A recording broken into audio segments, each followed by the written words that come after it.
Hello everyone and welcome back for another edition of 8 Minutes with Aaron. I am of course your host Aaron, and today we are going to talk about the results of WWE Money in the Bank 2025 that took place in the Inuit Dome in Inglewood, California. So let's get rolling with a fresh edition of this guy right here, Aaron.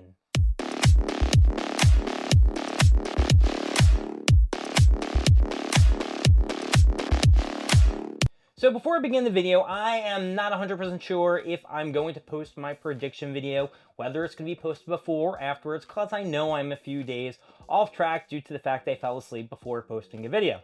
But we need to talk about this WWE Money in the Bank card, and I'll tell you whether or not my prediction was correct or if it was not. I wouldn't lie to you, trust me. Alright, so let's talk about the first match on the card. It was the Women's Money in the Bank match between Roxanne Perez, Alexa Bliss, Julia, Naomi, Rhea Ripley, and Stephanie Valkyrie. Stephanie Valkyrie, this was for her third match of the night in 24 hours. She had a tag team match on SmackDown, and then she had a singles match at the AAA event, and then she had this one tonight. And it did not look like she lost any steam in between. She was fantastic, as was every other female in this match. Nobody really outshined anyone else. There weren't a lot of crazy spots this year, into the ladders, not a lot of big, oh my god moments, or, oh man, I wonder if they're really hurt. There were a couple big spots, by Roxanne Perez. She did, I think, like a flip on the Rhea Ripley, and I don't know, slammed her on the ground or some shit. Maybe there was a riptide somewhere along the line. There was a lot of stuff that happened in this match that I really can't keep track of. But basically, it was like the new generation versus the old generation coming at each other. And in the end, it was Alexa Bliss and Rhea Ripley who did both of their finisher moves on Julia and Roxanne Perez. I remember that. They climbed up the ladder. Naomi tripped them both out. They both hit their heads on the ladder on the ground. Naomi made her way to the top, pulled down that Money in the Bank briefcase, and she has become the 2025 Women's Woman Money in the Bank Woman. Jesus, how many times am I going to fuck that up? Briefcase winner. And Naomi, congratulations.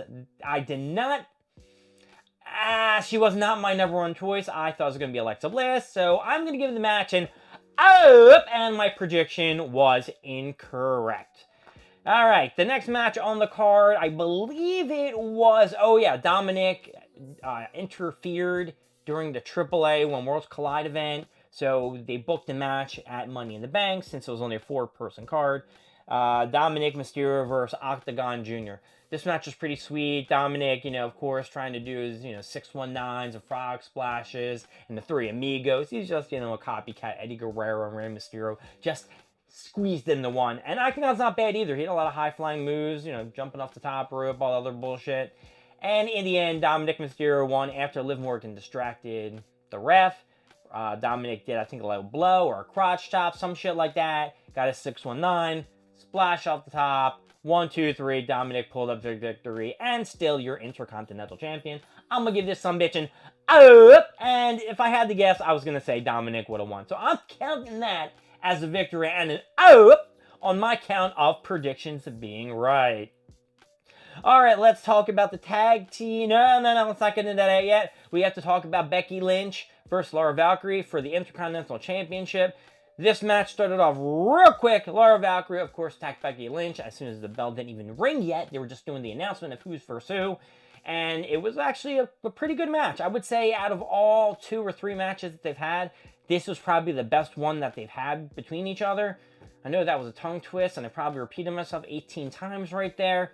In the end, after a couple reversals, Becky Lynch won with pulling the tights. Got the 1, 2, 3. I'm giving this match an up because there was a title change.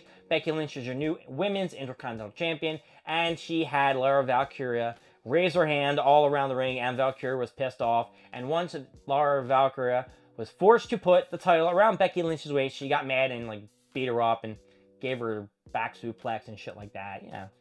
Heel tactics. But everyone cheered her on. We're like, yay, good job. You did a great job. Thank you for beating the shit out of her. Alright, men's Money in the Bank match between Penta, Sol Sikoa, El Grande Americano, Andrade, LA Knight and Seth Rollins. This match was probably one of the better Money in the Bank matches that I've seen in a while. Even though when I was going into it, I did not think it was going to be that great. Solo Sikoa had a lot of funny moves, and he was like mocking Penta. He was mocking Grande Americano, doing Chad Gable's "Doo!"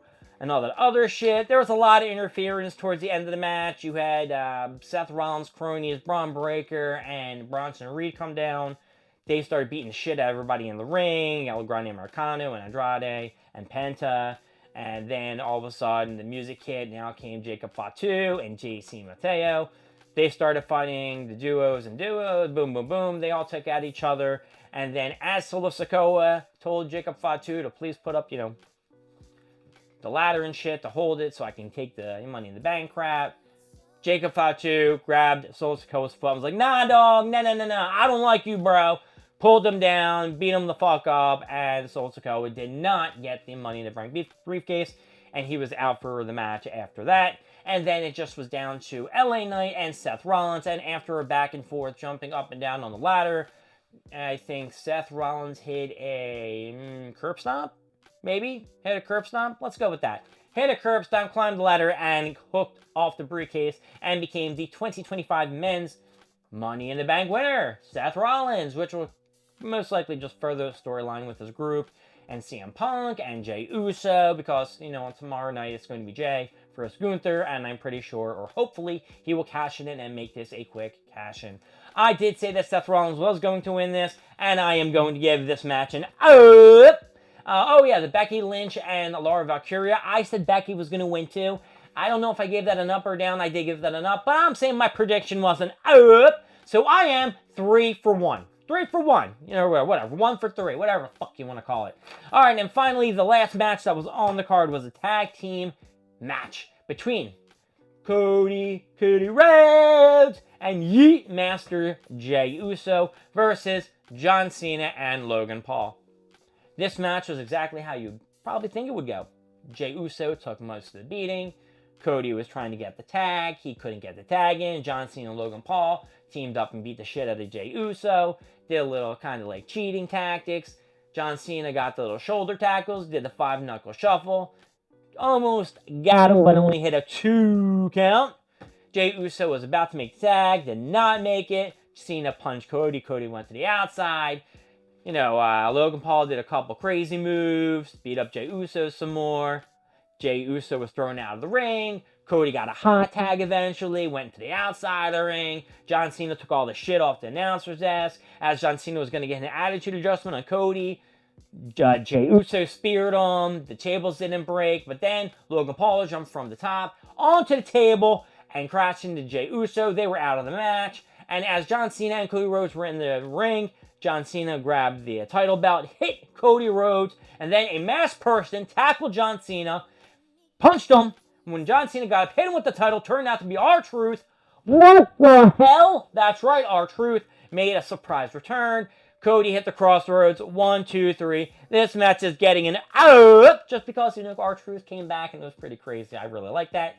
And overall, I'm going to have to say, there was no cash in at the end with Seth Rollins either. Overall, I'm going to have to give this match, let's give it an up. That's right, I'm going to give it an up. There was more shit that happened, but I obviously can't remember, so you go and watch it. My name is Aaron. Thank you for joining me with 8 Minutes with Aaron. I will see you next time. We'll give you more stuff, more things, and of course, more of me. I'll see y'all later. Bye-bye.